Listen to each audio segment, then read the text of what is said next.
Good morning, good morning, good morning, good morning, good people. Yeah, you know what it is. Hard worker, scrappy, unfiltered, and sometimes unhinged football content. Hard to explain, but you know it when you see it.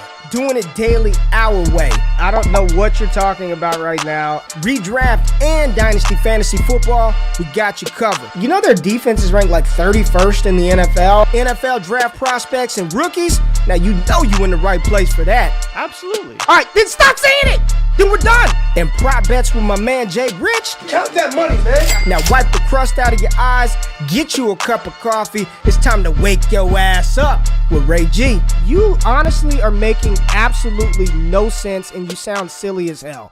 Good morning, good morning, good morning, good morning, good morning, good morning, good people. It is Friday, October the 14th, 2022. Y'all decided to wake up with Ray G, and for that, I appreciate y'all. Y'all hear the gunshots in the background? Little 50 Cent. They try to take B-Rob out. They try to take B-Rob out, Jay. They try to take him out, and he's scoring touchdowns on Thursday Night Football. Many men wish death upon B-Rob, and it wasn't happening, baby, because he's about the only damn thing that did happen last night in that game. Brian Robinson got in the zone. We got to talk about, but before we get started, hold on.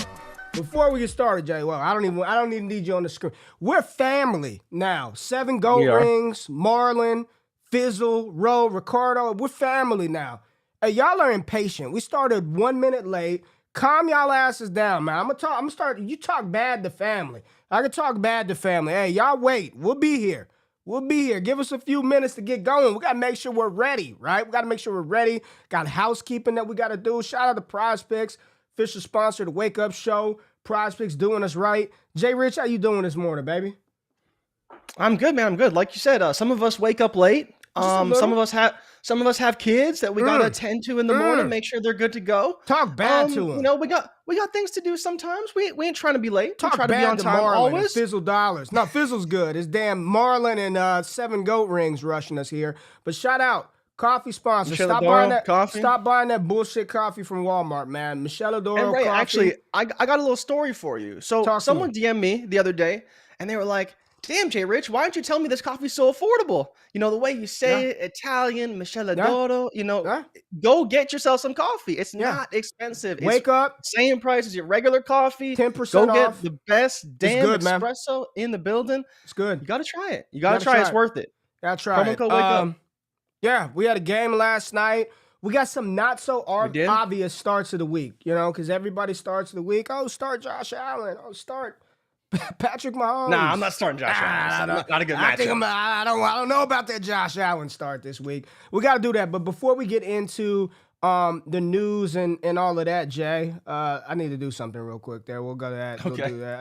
I need to get things set up. Before we get into the news and all that good stuff. Couple of housekeeping things. Make sure y'all are subscribed to the All Gas newsletter. It drops at 7 a.m. So as soon as the show is live, the newsletter is out. Brandon does a great job with the newsletter. There's awesome stuff in there. I wish I can pull it up and show you, but it's free. Link is in the description. Sign up for the free newsletter. Also, on the YouTube channel, we'll be doing props and all that other stuff, so tap in for that. The NBA starts next week. We've got an NBA betting model for that, so we'll be putting out content for NBA on Prize Picks. Use the promo code WAKEUP. And yesterday, we dropped a film study on Drake London, his Week 5 performance versus the Tampa Bay Buccaneers. I know he only had 4 for 35, but tap into that Drake London film session, man. It's probably going to be a rough week for him this week versus San Francisco, and it might be a buy low opportunity for a wide receiver that's 3rd in the NFL in target share, 4th in the NFL in target rate at 39%. Go get you some Drake London, baby. So got a lot of good stuff happening. Eric's America's Game podcast comes out tomorrow. Off the Line came out yesterday. 4D Chess today. We're doing a lot of stuff here at DD, so we appreciate the support. If you're tapping in for the first time, hit the damn thumbs up button. We get hundreds of people in here. Hit the like button. Make sure this is in the top of the algorithm queue. I think all the housekeeping shit is out of the way, Jay. You ready for some news, man? You ready? Yes, sir. You got us with something? All right, baby. Let's get it. Straight facts. The biggest news in the world of sports. Covered and brought to you by one man, Jordan Richards. This is Straight Facts, presented by Michelle Adoro. So a lot of it is injury news. It is, Friday after all. So we're hearing about these players, who's practicing, who's in, who's out. So let's do a quick run through for people who aren't paying attention to the news, what's kind of been going on with some of the major players. Tyler Lockett was limited yesterday with a hamstring injury. That is sort of concerning. We'll see what happens with him today, but that did pop up yesterday. So people were not expecting him to have a hamstring injury. They play the Cardinals today, and you may be hearing about Tyler Lockett later, but we will save that for later in the show. Melvin Gordon was limited with a rib issue, which is new. Apparently, he also has a bit of a foot issue, but the rib injury is new. We already know that James Conner will be missing this week. He's already been ruled out with his rib injury, so a little bit of concern there if you do have Melvin Gordon. But if you have Mike Boone, you're probably pretty excited to see him unleashed. And then as well, we may see Latavius Murray mixed into the running back rotation this week. Obviously did not play last week as he was just brought into the team. So we may see Latavius Murray, especially if Melvin Gordon is ultimately out. Keenan Allen was limited in practice this week. This is the first week he's actually practiced. Last week, he was DNP'd all week. So that is an encouraging sign that he may be able to practice. Michael Thomas didn't practice yesterday. Chris Olave was considered participating in football activities. What that means, I don't know. But apparently it's like somewhere around a limited tag, but not quite a limited tag. This is something we're monitoring because he did suffer the concussion on Sunday. So it seems like he's a maybe to play at best, but at least he wasn't DNP'd. If he was DNP'd, he's probably not going to be playing. So a slight positive sign for Chris Olave. Rashad Bateman was a DNP on Thursday, and so was T. Higgins with his ankle injury. Jonathan Taylor did return to practice, though, and Kyle Pitts was limited in practice with a hamstring injury. So he should be good to go to play this week. Not that you really want to play him anyways. But Ray, we did have a Thursday Night Football game yesterday. 12-7. There was a lot of hype around this game. Hype that it could be 0-0. There's no damn hype that it could be the worst game ever. Hype that it's a game you don't want to watch. And it kind of lived up, man. The first half was 3-0, I believe. We got that long touchdown to Dante Pettis. But where do you want to start with Bears versus Commanders? One of the worst games we've seen in a long time. Carson Wentz, under 100 yards. Justin Fields, though, not bad. Especially for fantasy, not bad. Not bad. I asked a question, simple question on Twitter last night. I said, how much of it is on Chicago? How much of it is on Justin Fields? It just looks bad all the way around, man. I don't care how you slice it. Chicago's offensive line is bad. The weapons aren't great. Fields isn't playing well. The play calling is wild. They don't. It's just, I don't know, Jay. What are your thoughts after watching that? Real takeaways. Yes, the game was bad. Wentz was awful too, so let's not just put it all on Fields. 12 for 22. Now, granted, Curtis Samuel couldn't catch anything, right? Literally. I mean, he dropped a touchdown pass, dropping shit left and right. But yeah, just alligator arm and everything, man. Just nothing. Terrible. But the real takeaway, we're looking at a couple of players from this game, right? And it starts with Justin Fields. Where are you at with him long term, man? This was he had a beautiful touchdown pass to Austin. Was it Dante Pettis? Austin Pettis? Yeah, Dante Pettis. I don't know which one of the Pettises. He threw one to them. Missed a couple of throws. He missed a touchdown too, right? It was up and down, man. Where you at? Where you at, man? Real I think talk. I think his stock's higher than it was the week before, right? Okay. I mean, he still took 5 sacks. He's just over 50% completion percentage, but he did get 190, right? So that's important. Did throw one pick, like you mentioned, the long touchdown. Missed a touchdown on a perfectly executed play by the entire team. Legit just threw it over the tight end in the end zone from about 5 yards away. Like you said, up and down with Fields. That's the problem, is he shows the flashes, but if there was another quarterback back there, he would get sacked 9-10 times a game. Like, I believe that Justin Fields has like a 19% sack rate when he drops back, and Daniel Jones is at 10%, and he's the second highest. So it's like, you can bash Fields a lot for how he passes the ball, but he gives this team a chance to win. And they did have a chance to win this game. They were right there. The play calling was decent. Darnell Mooney didn't catch that pass in the end zone. And I actually saw, I think it was Benjamin Allbright broke it down, right? And the whip route that he ran wasn't quite the best route for that execution, because he ran it basically to the goal line instead of into the end zone. And so because he bobbled it, he came out of the end zone and they didn't win. I mean, it wasn't a catch anyways, but it's just one of those things. Like, you see the way the Bears play, and I think I can see the upside of the roster. Like, Khalil Herbert had a good run. Dave Montgomery ran well. Fields, if he hits and the offensive line is better, can be good. We saw Darnell Mooney again. Say what you want about Darnell Mooney. 7 receptions, 68 yards, including, that goal line reception, which probably shouldn't have counted. Right. He was fine too. And so I don't know what they do with him, though, because it doesn't seem like it's going to get any better this year. But hopefully they choose to build around him next year and get him an offensive line. And I think that's what will make a big difference for him. It is a lot of you know what it feels like? It feels like the Chicago Bears quarterback that they had a couple of years ago, who was scoring us fantasy points but wasn't winning games, and then they ended up moving on from him after his 3rd year. That's what it feels like, man. I don't know. I agree that his stock is a little higher this week than it was a couple of weeks ago, but there's still a lot that has to happen in order for that thing to work. There's a lot that needs to happen. There's a lot that he needs to do. I saw on the broadcast last night, he's got one of the worst O-lines, but he's holding on to the ball for 3.35 seconds, which is longest time. It's not going to work. Like, he's just holding the ball. And that was one of the knocks, one of the fair criticisms of him as a prospect, right? I didn't buy the bullshit about him not working hard and last in, first out, all of that. I didn't buy any of that narrative. But one of the things that was a consistent theme of him as a prospect coming out of Ohio State was how long he holds onto the ball. And if you've got an O-line that's shaky, one, it's on the coaches to design plays to get the ball out of your quarterback hand quickly. And then 2, it's up to the quarterback to not hold on to the ball. He's scoring fantasy points, but we've seen this story before where there are quarterbacks that score fantasy points that get shipped off, right? So as far as dynasty is concerned, still not in. I still like him, and I want him to be well, want him to do well, but I'm still not in on the Justin Fields train, man, and I'll just leave it at that. I hope things change for him, but still not all the way in on the Justin Fields train. I want to talk to you a little bit. Is there anybody else on the Chicago side of the ball for fantasy purposes that you want to discuss? Like, no, man, there's no one. Khalil Herbert ran hard. Monty ran hard when he got both the running backs ran fine, in my opinion. They did the best of what they could. Cole Kmet started out hot. I think he had 2 receptions in the first drive, and then nothing else. One more after that. So there's not much to say about that. On the Washington side of the ball, we could safely say Carson Wentz is not good. I know he's hurt, but he's not. We want to see if he's hurt, right, and how hurt he is, because he did get hit on the hand and stuff. But no, it didn't matter. Well, to be fair to him though, there was some bad passes from him. But Curtis Samuel, did he drop 3 passes in that game? One was a guaranteed touchdown. He dropped 2 on the same drive, I think, in the same series. And so, maybe those things help him a little bit. But he wasn't making the best throws to Terry McLaurin. He threw a bomb to Danny Brown that was basically a prayer. He's taking bad sacks. There was a couple times where you're just like, dude, what are you doing? But, we say that about Carson Wentz every game. I think the only real story is the running back rotation right now in Washington. It's all we care about. It's Antonio Gibson versus Brian Robinson.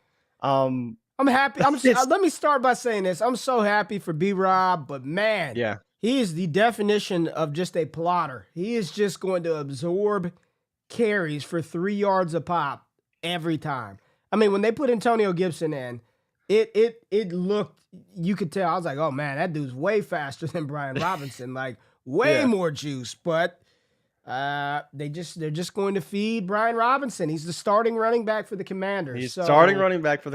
R.I.P. Antonio. And Gibson's way more explosive, but they just insist on slamming it up the A-gap with Brian Robinson or B-Rob trying to bounce it outside. And it looked like that one play towards the goal line where Wentz gave him the block. I'm like, oh yeah, he's got it. Touchdown. Yeah. No tackle. Not even close. Golly, really. Man. This dude right here, bro. But it's good to see him on the field, but it's golly, man. He cashed we those watched tickets. it and That's all we that kept it matters. real.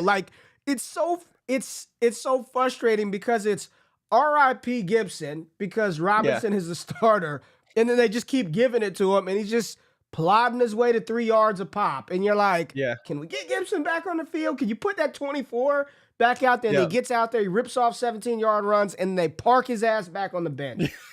The organization As soon as they got in the red zone, this is what it is. As soon as they got in the red zone. They told us what they thought about him. They don't trust him, right? They don't trust him. He's young. He's going to find a home somewhere else, and hopefully he can get another shot to rehabilitate his career because the talent is still there. It's just time has probably run out in Washington. But if there were some sort of injury or something to happen, we knock on wood. We don't pray for that kind of stuff around here. But I think Gibson would be the better option. To me, just looks like the better option. Maybe he's not the best option to slam up the A-gap 20 times a game. Maybe you continue to let Robinson do that. But if you have two eyes, you can't watch that game and walk away saying B-Rob was the better back. There's no way.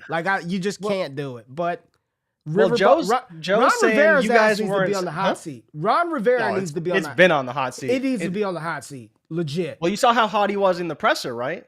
Talking to the reporters, people saying he didn't want Wentz. He's like, that's bullshit. Well, I watched the film. I read the analytics. Bro, he's a joke, hilarious. man. Yeah, stop. Hilarious. He's a clown. Stop it. You said it. We didn't say it. You said it, Ron Rivera. As for Terry McLaurin, just like I talked about TJ Hawkinson being a fraudulent tight end one, Terry McLaurin, I mean, he's an awesome. To be fair, you were the one that proclaimed him a wide receiver one, and he's been awful ever since. Dude. Awful. Legitimately. What was that, week 2 of last year? Week 3? I don't know when it was, but it was week like 3, the receipts are out there. You were like, man, he could be top 12, top 10. And it was like, dude, legitimately after I said ever since I said that, it's been downhill.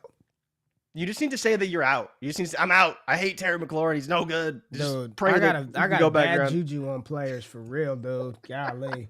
All right, man. And he only had 4 targets, man. It was bad. Yeah, but he did run a couple. He ran a couple of sweeps. And for everybody out there that thinks they're going to play Sam Howell if something happens to Carson Wentz, it's 100% going to be Taylor Heineke. Just he wasn't even active today. He was out again today. Just in case you think it's going to be Howell season, it's probably not. So, week 6, NFL. Anything else from the game? Any other takeaways, Jay? Any other takeaways? Velus Jones? Is he going to be a thing? Dropping punts? Bro, I mean, I watched every moment of that game because there were storylines that I wanted to see. I did want to see the Robinson Gibson storyline. I did want to watch Justin. It's sad when we were all watching that game together, Jay, and it was like, does he complete a pass? He got one. He completed a pass. Like you don't say about any other quarterback in the NFL, none. But we're watching that and we're like, oh man, he completed one, 17 yards. Is it down the field? Is it past 10 yards? Yeah, stock up. Are they letting him throw deep? Yeah, I don't know, man. Bad. Well, let's get to some other games, man. We got bye weeks this week, so we've got a lot of teams we got a couple of teams not playing. Detroit, Tennessee, Vegas, and Houston are all off. So no Damian Pierce, no Jacobs, no Amon-Ra. Probably need Amon-Ra to rest up another week. No Derrick Henry. You know, those are the key players out, and now we don't have to worry about Washington and Chicago. And hopefully you started nobody from that game, and I did start McLaurin in a couple of spots, and I started B-Rob in a couple of spots just off principle. That worked out. Got a touchdown. So we got all the other good teams playing in the middle of on Sunday, and then we got the Monday night matchup between Denver and LA.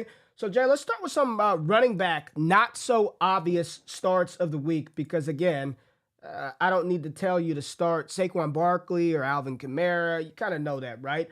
I think one of the big names that's sort of like a hot name that's out there and people are like, oh man, do we start him? Still waiting on a practice report today. But I want to go to Arizona and talk about Eno Benjamin versus the Seattle Seahawks. Right now, Seattle's giving up the most rushing yards per game to running backs at $170 per game. They are giving up. And they like to score. They want to push the ball down the field. And they, too, will probably score in Arizona, whose defense is not very good. Now, they held up well versus Philadelphia last week. Kudos to them. But, again, Seattle giving up $170 per game.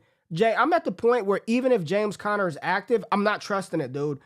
He's already ruled out. Is he ruled out? Okay, cool. Yeah, he's been ruled out already. Cool. He's out because yesterday I saw he didn't practice yesterday, and it was up to today to see if he would get on the field. But Eno Benjamin, I'm firing him up with absolute confidence. I would start him over some bigger name guys like Clyde Edwards-Helaire. Would you start him over Miles Sanders versus Dallas? I would. I'd start him over that. Yeah. Would you start him over Cam Akers and Darrell Henderson? 100%. Would you start him over Najee Harris? You know, these are conversations people are going to have. I'd start him over Najee. Let me ask you this. Would you start him over the Green Bay running backs this week? Ooh, that's an interesting one because I do still like them a lot, obviously. The potential is there. You know what, Ray? I think you're right. I think you can start him over the Green Bay running backs. Maybe not Aaron Jones, but if you want to start him over AJ Dillon, I don't hate it. Yeah. AJ Dillon's a guy that we really like. We know he sees quite a bit of volume compared to other running backs. But I do like it. It's like you said, it's a great spot. It's one of the best situations. They are playing the Jets, so the Jets defensive line is fine, and I think AJ Dillon will plot his way to a couple carries. But Aaron Jones is the guy that you want. Like, you're not starting over Aaron Jones, and you're starting him every week. That's why I said the combined running backs, right? 50% snap share versus Philly. Ran 20 routes, had 3 receptions, 53 total yards, a touchdown. This could be the Eno Benjamin kind of blow-up game versus Seattle. So I really like Eno Benjamin versus the Seahawks in this one. Definitely starting him over him. Would you start him over J.K. Dobbins? Would you start him over Dobbins? Let's get... Yep. You would start him over J.K. Dobbins? Dobbins isn't getting enough work, right? Okay. Like, he's not getting anything in receiving game. He's getting, 10 to 12 carries. Last week, I believe he had 8 carries. And that was in a close game, right? So that's part of the problem, is that he's not really getting enough work right now. And to your point, if Eno is the guy, and Darrell Williams is another guy who's been injured and could be out as well. And so if he's out, then you're looking at basically just Eno Benjamin running that whole show, and I think he will be great in that offense. I'm gonna throw one more out there before we get to you, Jay. I want to go to San Francisco because I do not think the Atlanta Falcons are going to be able to move the ball at all against San Francisco. 0. Not going to be able to move the ball. One of the toughest defenses in the NFL, giving up the least passing yards per game. Marcus Mariota can't throw worth a dime. I really like Jeff Wilson Jr. this week. Now, Atlanta's rush defense is right in the middle of the road. They're giving up about 114 rushing yards per game, which is 16th. They traded away linebacker Deion Jones to the Cleveland Browns this past week. But Jeff Wilson Jr., and I know people are saying, they're going to activate Tyrion Davis-Price. Kyle Shanahan's known to ride the hot hand. I'm firing up Jeff Wilson, man. A lot of those players that we just talked about, the Rams backs, Najee Harris, J.K. Dobbins, I feel a lot more comfortable with Jeff Wilson Jr. versus Atlanta at 12 o'clock than some of these other big-name running backs that we just want to throw out there because they have the name. So I just want to throw that out there. Jeff Wilson Jr., I like his matchup as well. I'll throw one more out there. Breece Hall, you got to fire him up with confidence versus Green Bay. Green Bay's giving up 126 on the ground. We saw Saquon have a nice game on the ground through the air. Green Bay's coming back from London. I like Breece Hall. I'm firing up all 3 of those guys with confidence this week. All 3. Yeah, I think to your point, both Jeff Wilson and Breece Hall have legitimate top 10 upside, right? I don't know if it's there for Eno Benjamin, but definitely Jeff Wilson and Breece Hall both have top 10, and Breece Hall might even have higher than that upside as far as what we're looking at projections-wise. But, Ray, my guy is someone I don't think people are going to necessarily think to start this week, and maybe they will. Maybe I'll give them some more credit. But it's Devin Singletary, the running back for the Buffalo Bills. I know it's easy to look at his last week and be like, okay, Jordan, it was a blow-up game, and he didn't do anything. I'm like, I know, I get it. But Kansas City, and I talked about this in the prop video, I've talked about it in Discord a lot, they are allowing the most targets, receptions, and receiving yards to running backs this season. They have one of the best rushing defenses in the NFL. Now, of course, Josh Jacobs made them look not so great, but they do have one of the better rushing defenses in the NFL. We know that Josh Allen's going to throw it. Let me give you some stats, Ray, on Devin Singletary. He is first in targets per game at the running back position. He is 9th in targets per game at the running back position. He's 11th in target share, 12.4%. And he's tied for 4th in routes run per game. He is on par with Christian McCaffrey and DeAndre Swift at running routes out of the running back spot. So he's getting a lot of opportunities in the receiving game. We know that playing against Kansas City is not going to be easy, but what they're going to do, they're going to play him the way that everyone plays Josh Allen. You're going to play him 2 high safeties, unless, of course, you're Pittsburgh because they're idiots. But you'll play him 2 high safeties. They'll sit back. They'll let Josh Allen dump it down. Same way Miami played him because that's the only way you're going to stop Josh Allen. And we know that that's the way they're going to have to play him. And I think that opens a lot of things for Singletary. He didn't have a great week last week, but this week he should be fine. I think he's got a good shot of running a touchdown in as well. I think he's a guy that has sneaky top 12 upside because of maybe another game where he catches 8 to 10 passes like he did in the Miami game, and that was one way they really moved the ball. So I think that Singletary is a great start this week. Not as much probably going to get done on the ground, but he can get a lot done through the air, and he's shown that in his stats so far this season. Can I give people a down and dirty running back start that you didn't like it? You didn't like it, and I didn't like it. You didn't like it, but I'm going to make the case for him right now, and it's the Sunday night game, and it's Zeke Elliott, man, and he's going to plot his way, right? Just a la Brian Robinson. We just saw one plotter. We're going to see another one, but here's the thing, bro. Zeke Elliott has no less than a 60% snap share in any game this season. He's had no less than 10 carries, and after week 1, it's been 15 carries, 19 carries, 22 carries versus the Rams. He's still running about 11 to 12 routes per game. He's not getting them targeted a bunch. But on the road, Sunday night, with Cooper Rush at the helm versus Philadelphia and their passing defense, I expect Dallas to try to ball control it. Keep Philadelphia off the field. Yeah. These are two very good defenses. I do not think it's going to be some high-scoring game. I think the over-under total is like 41 right now, 42 points for this one. So low. People talked about the Bears game last night. 39-point total, over-under. The Cowboys and the Eagles are at like 42 points. Yeah. 42 points. Yeah, 41.5, 42. It's going to be a grind game. They're going to try to grind that thing out, right? And Zeke, one thing that you can depend upon, dude is getting his 15-plus carries. He's going to get it. You're praying for a touchdown, right? Because we know he's going to rip off a long run. But I don't think this is fade Zeke Elliott in this matchup on the road for Cooper Rush versus arguably a top 2 team in the NFL. They are not about to say, Cooper Rush, go win it. Go sling it 35 times versus Philly. It's going to be pick 6 city if that happens. So I think you can roll out Ezekiel Elliott with confidence. People are saying Zeke over J-Rob. No. So the counterpoint to Zeke, right, is that teams don't really run much against Philly, which makes sense. They're up in a lot of games. They're going to and they run. Don't allow a ton of running yards. They're not going to have a choice, man. Yeah. But they allow about 80 rushing yards per game, right? So splitting that between Pollard and Zeke, you're probably looking at about 50 yards or so for Zeke, and then kind of going from there. But I think to your point, right, he's gonna get the volume. It's just, can he do anything with that volume? And sometimes betting on volume is better than betting on something else. You look at Brian Robinson. If you bet on the volume, yes, he only got you like 12 points. But it's better than betting on Antonio Gibson being the complementary back, splitting work with McKissick just because you think he's more talented. Betting on the volume is not always a bad strategy in fantasy football. And that's why I don't mind it, right? If you're getting down and dirty, you need a flex, an RB3, RB4. Zeke could be the guy that you want to roll out there because he will get the volume, kind of guaranteed.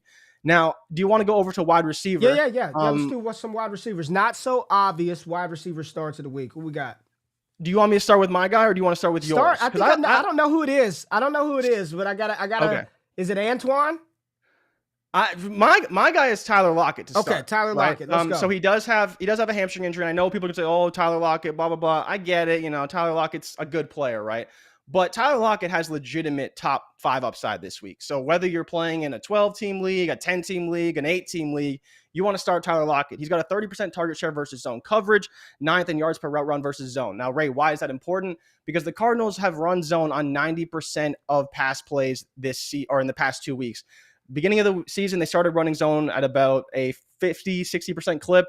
They switched that entirely, and now they're running zone a lot more. You saw the success of that against Jalen Hurts, but against Tyler Lockett, it's not going to be the same. DK Metcalf is the man beater on this offense, and Tyler Lockett is the zone beater. He's 7th in fantasy points per game versus zone, and the Cardinals, like I mentioned, played zone on 90% of plays in the past 2 weeks. So Tyler Lockett is a guy who has extremely high upside. A lot of people have him ranked as wide receiver 2.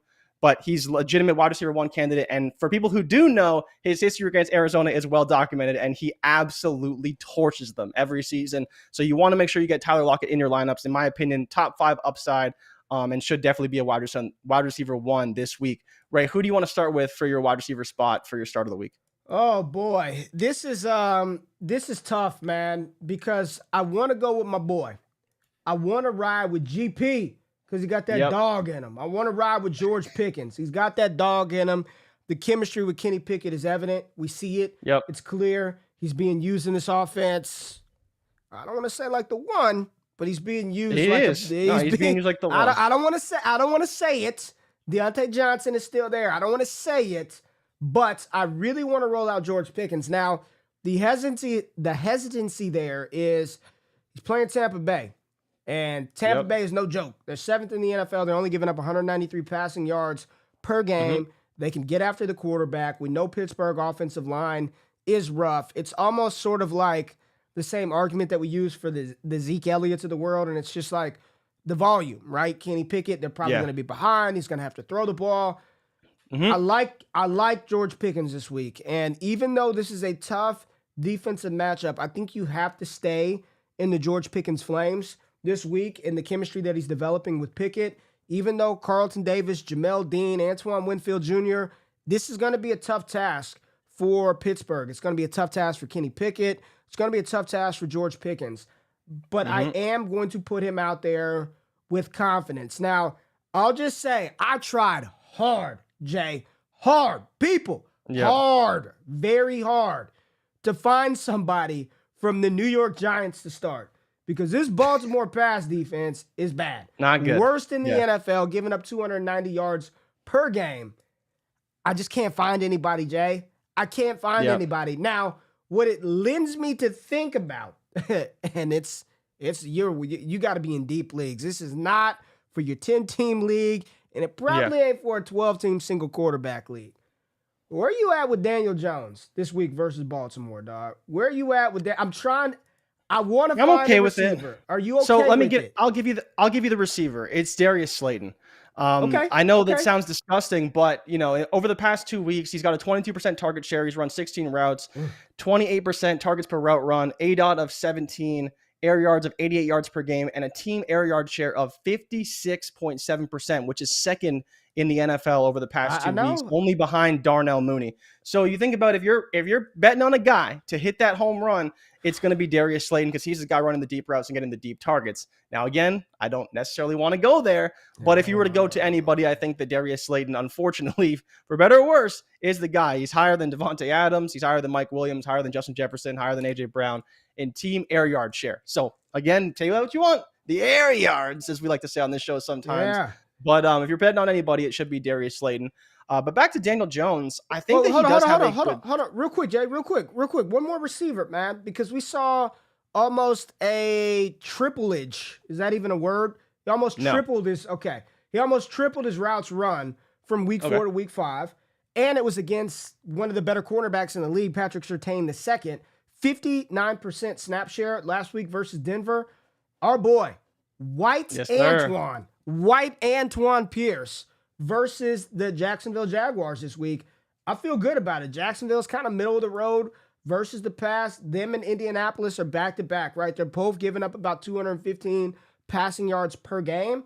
But it seems like, pull out that Peter Griffin, that meme where he's holding up the skin color chart. Antoine, although the name is definitely black, the skin color is most definitely white. And Matt Ryan has targeted him, man. That's a bad boy. We talked about him in the draft process. He's got speed. He looks more explosive than Michael Pittman Jr. He looks like he got a little more juice than MPJ. He really does. If we keeping it real, it looks like he got a little more juice than Pittman Jr. But I think you can fire up Alec Pierce this week with some confidence, dog. Dynasty Barry asked me right here, would you feel better throwing out Alec Pierce versus Jacksonville, who could put up some points on Indy, or Brandon Ayiuk versus a team that they're probably going to beat to oblivion this week and get his 4 customary targets? Like, who do you want?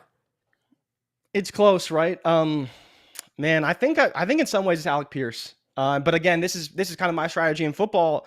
Is I bet on volume. He's been getting the volume. He led the team in yards, targets, and receptions last week. Michael Pittman is great, but if Alec Pierce is going to eat into his workload, nobody is talking about, no one's talking about how Alec Pierce may be legitimately eating into Michael Pittman's share of the pie. Everyone thinks, Michael Pittman, 15 targets a game, 100 yards, 9-8 receptions, deep targets. Man, Alec Pierce has been getting it done. I'm so confused by the chat right now. They're just like, it's no doubt Brandon Ayiuk. This dude, he hasn't even hit 30 routes run in a game this year. No, man. No. So, okay. Back-to-back weeks, 4 targets, 3 receptions, 4 targets, 4. Like, that's what I'm not. But he can break a big one, though. He can break a big one. They don't need him this week, man. No, they They're don't. about to pound Atlanta into submission. They're not. You think Jimmy Garoppolo's going to go out there and air raid offense that thing versus Atlanta? I just can't do it with Aiyuk. I don't see it, man. I would 100% start Alec Pierce over Brandon Aiyuk. 100%. And I'm fine with that. I'm fine with that. So, Ray, going to my quarterback start of the week, it actually was Jimmy Garoppolo. I talked about this. I know. I talked about this on the waivers show, people who did watch. I did say start Justin Fields as well. So if you start Justin Fields, you're in good shape. But Atlanta is top 10 in fantasy points allowed to the quarterback position, right? That's step one. Do they allow points to the quarterback? Yes.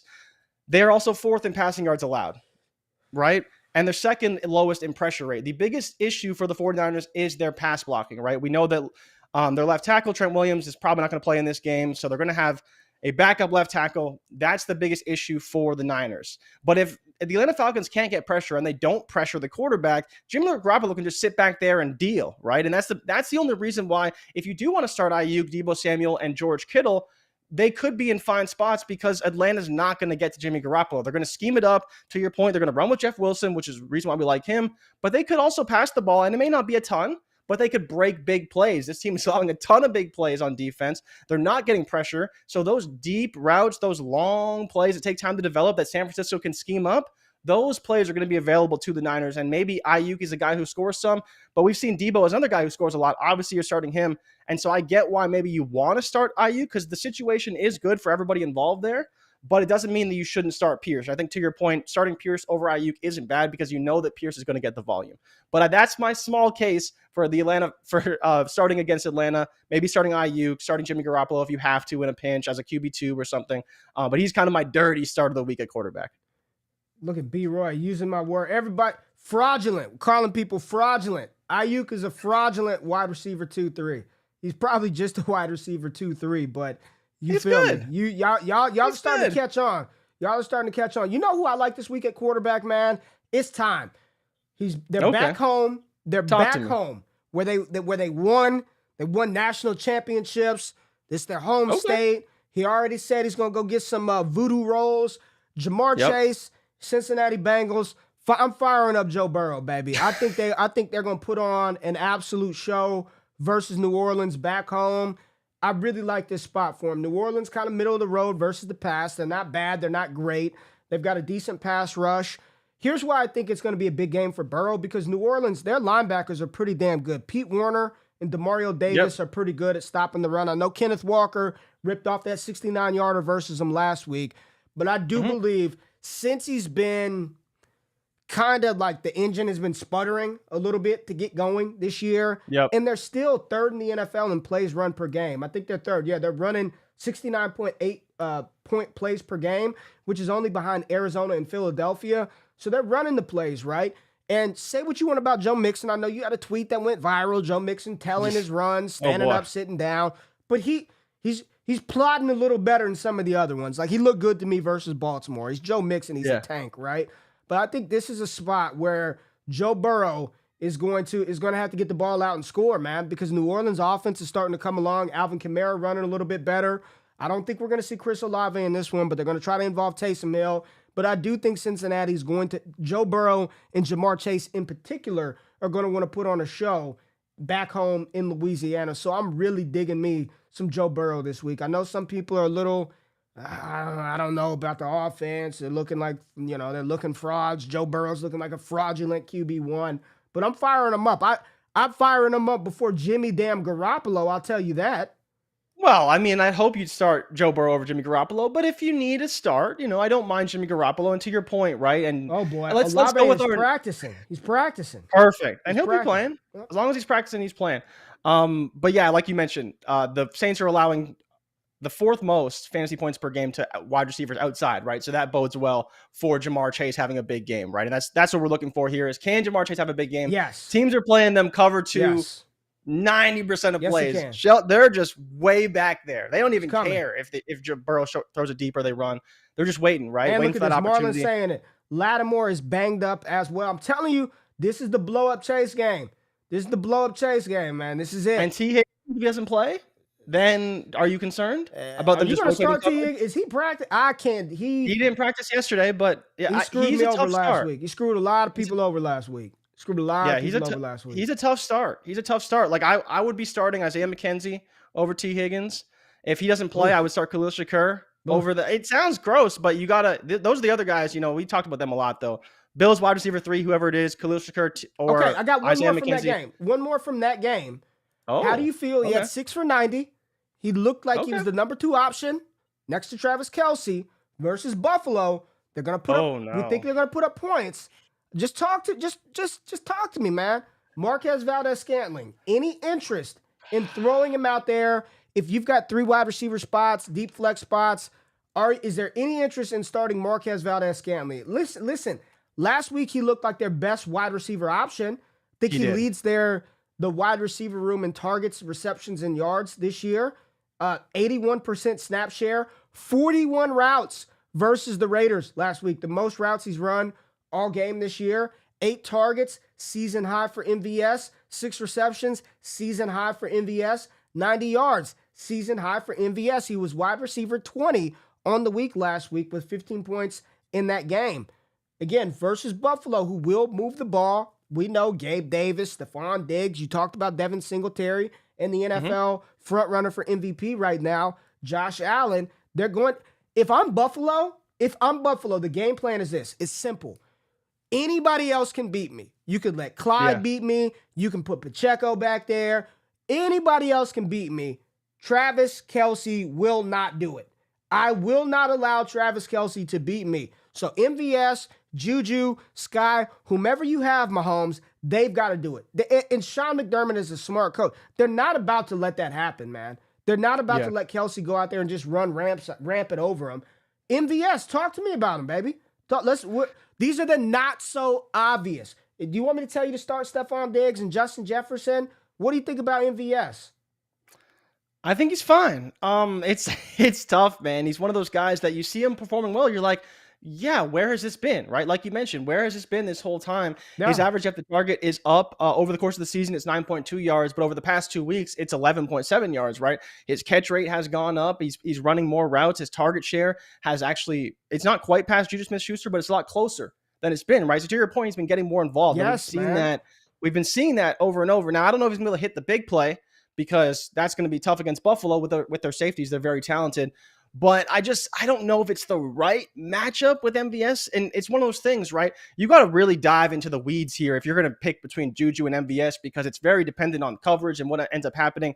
But I think to your point, Ray, MVS is a guy that can perform. And while he did drop a couple passes out there, he didn't look his best. If he has a good game, I think the biggest thing here, I don't expect a blow-up game from Juju. I just don't see it. No, it hasn't been no happening. One does. No, you don't have to dive into the weeds anyway.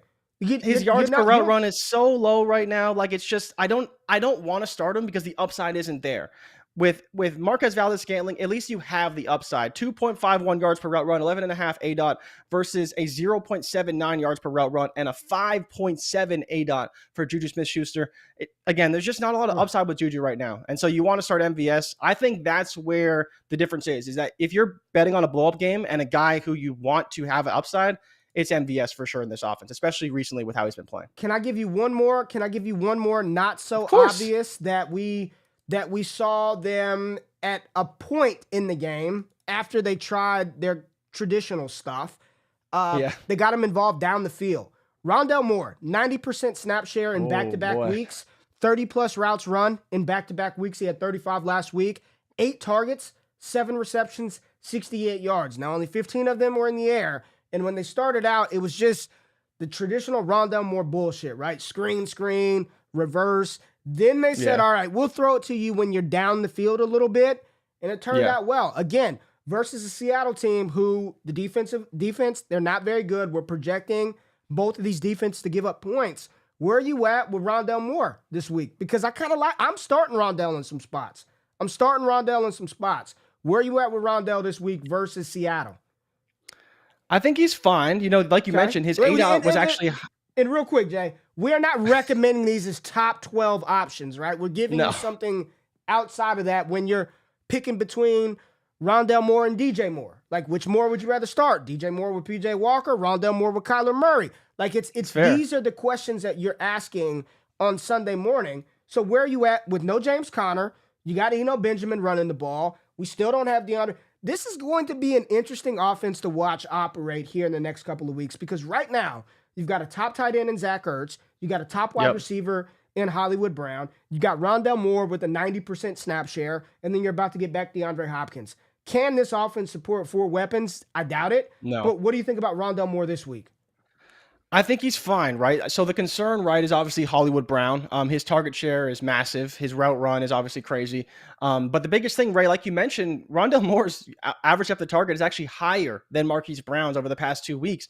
And so his involvement in the offense has been actually down the field, which we haven't seen over the last little while. So I don't mind it. I am worried this is like a massive blow-up game for Zach Ertz because the Seattle Seahawks are the worst team in football against the tight end, and it's not even close. So you're starting Zach Ertz, but if you're thinking about maybe not, start Zach Ertz because he should have a massive game.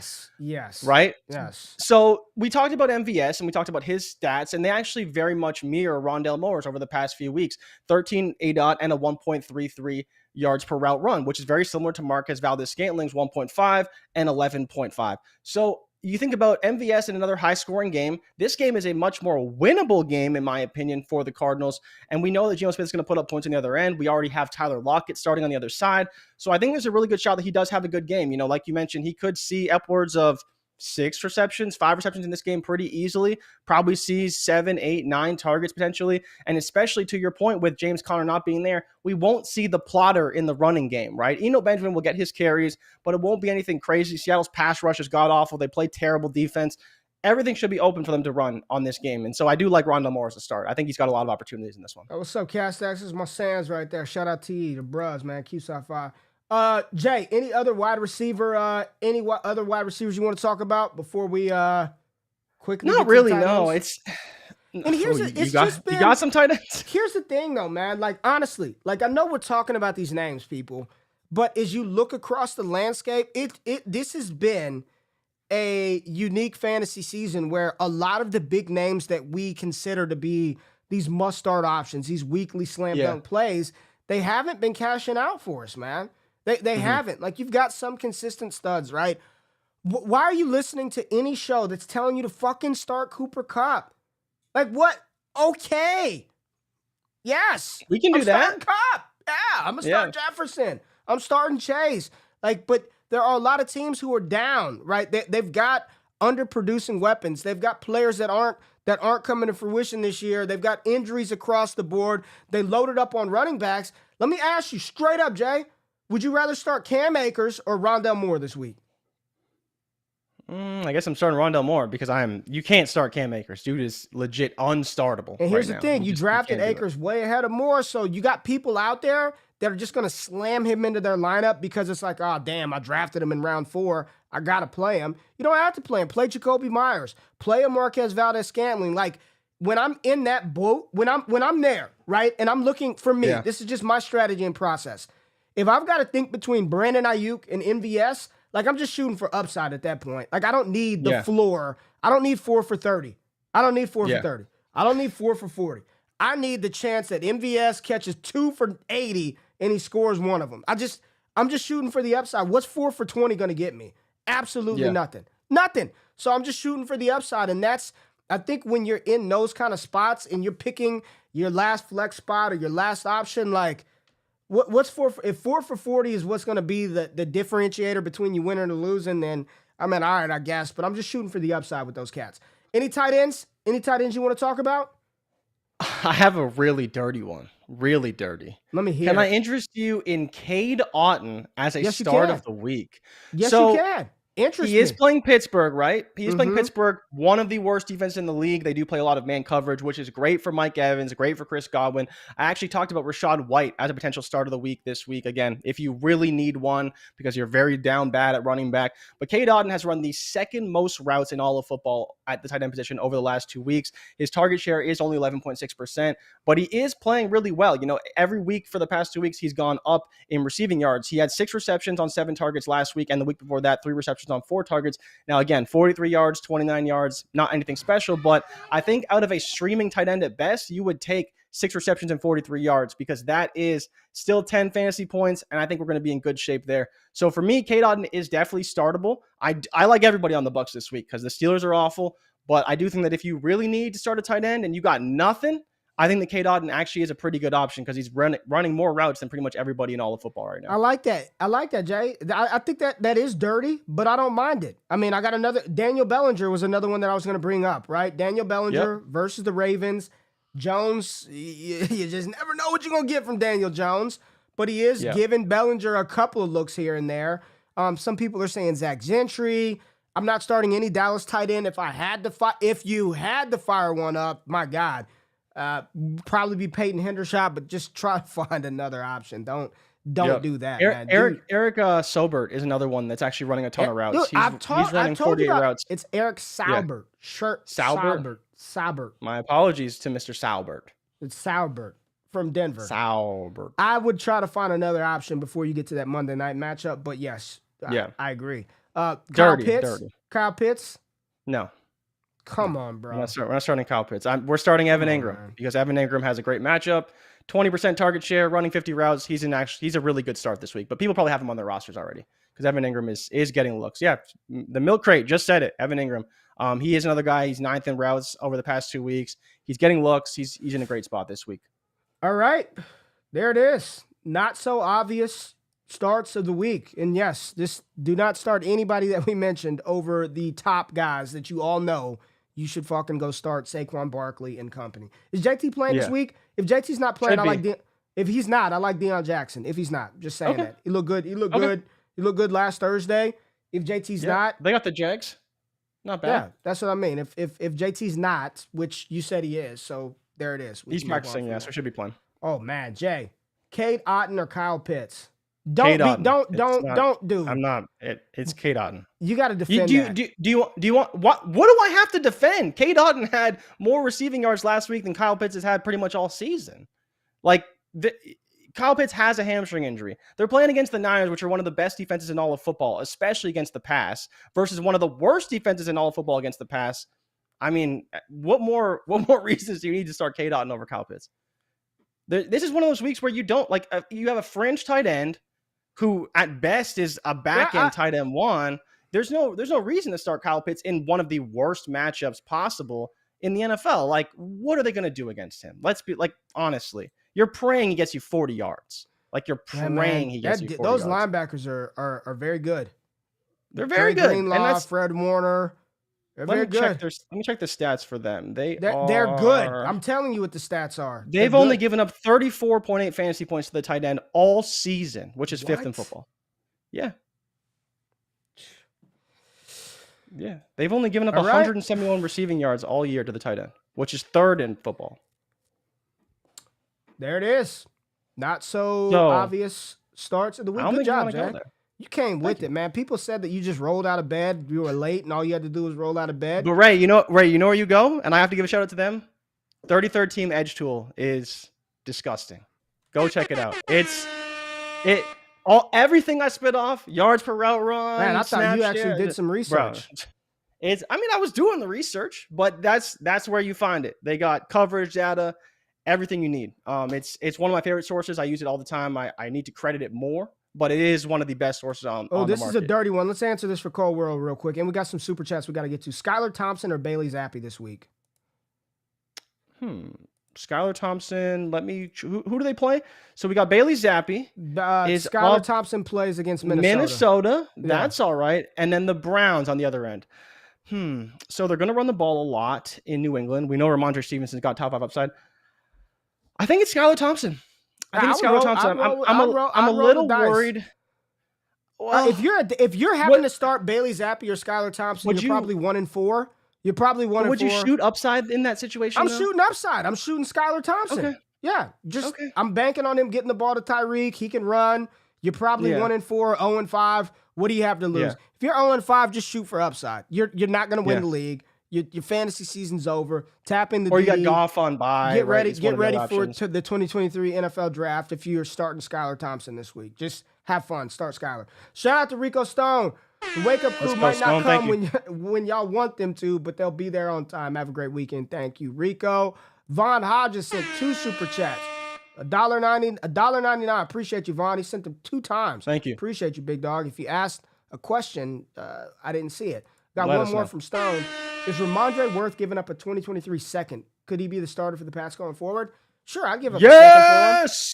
Do it. But they're going to run a committee. I bet you Kevin Harris plays a lot more than people think he is. I bet you he does. Maybe. I'm honestly not that worried about it. I think if Ramondre's a starter, he's a guy that Bill Belichick talks so highly of Ramondre that, it'll be a committee, but I think he could lead a committee at 60, 65%, which is very worth it in that offense. I bet you he gets more play than we think.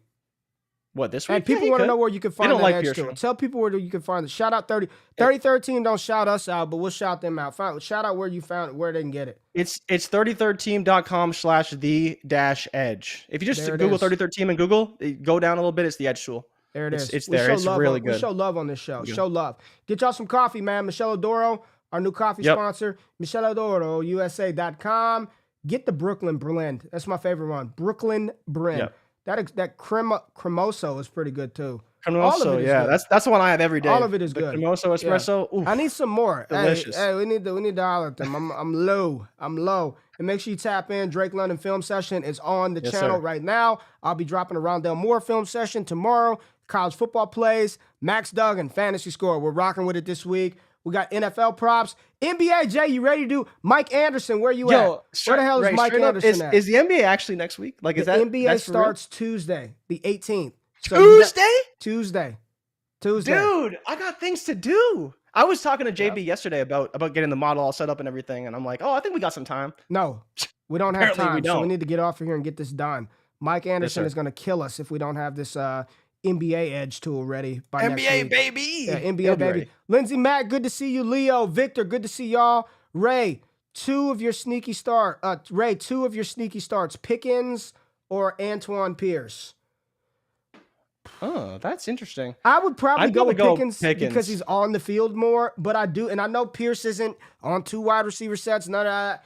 I still like Pierce, man. I think Antoine's going to be straight, but if I had to pick one or the other, Victor, it would be George Pickens, no doubt. Eric said, what about NHL tool? Get the hell out of here. We ain't doing none of that. Working on it. No slight to the NHL fans. Y'all have a great. We're just bullshitting at this point. People on YouTube. Oh man, I thought I'd tune in for a fantasy show. We appreciate y'all being here. Check out all the stuff we're doing on the channel. Y'all have a great weekend. Enjoy football, Jay. Tell the people have a good weekend, man. Have a good weekend, everybody. Bills Chiefs, baby. I'm excited. Chiefs. Let's go. I'm excited. We out. Peace. Thank y'all for watching the Wake Up Show with myself and Jay Rich. If you finished the show and you're still hanging around and have yet to hit the thumbs up button or subscribe to the channel, do that right now and turn them alerts on while you're at it. If you want more exclusive access to me, Jay Rich, the entire Destination Devy team, patreon.com/allgas gives you that access. Make sure you subscribe to the newsletter for free 99 content. And if you want to get in on that action, use the promo code WAKEUP over on PrizePicks for a 100% deposit match up to $100 for first-time users, and a brand new show dropping on the Mojo YouTube channel. Myself and Jay Rich will be talking about these players and their value from a stock market perspective every single week this fall over on Mojo. It's all gas all the time. Love y'all. I'm out of this thing. Peace.